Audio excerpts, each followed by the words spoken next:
అందరికీ నమస్తే, welcome to Srirekha talks.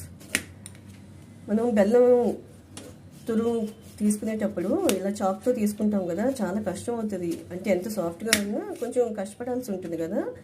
దాని బదులు మనకి ఇలా పీలర్ ఉందనుకోండి, పీలర్తో ఇట్లా బెల్లంని తురుము తీసేసుకోవచ్చు, పీల్ చేసేసుకోవచ్చు. ఎంత ఈజీగా వచ్చేస్తుంది తెలుసా. నాకు ఇప్పుడే ఐడియా వచ్చింది. సో నేను ఈ విధంగా చేస్తుంటే మీ అందరికి కూడా షేర్ చేయాలనిపించింది.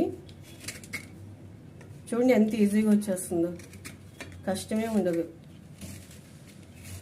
మరి మీరు కూడా ట్రై చేయండి, బాగుందా లేదా అనేది కామెంట్ చేయండి. నచ్చితే లైక్ చేయండి.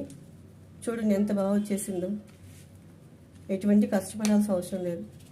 నాకు ఎన్నాళ్ళు అసలు ఈ ఐడియా రాలా, ఇప్పుడే ఒక ఐడియా వచ్చి మీ అందరికీ షేర్ చేస్తున్నా.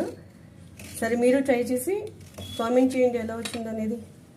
మీకు ఈజీ అనిపించిందో లేదో కామెంట్ చేయండి, సరేనా. నచ్చితే లైక్ చేయండి.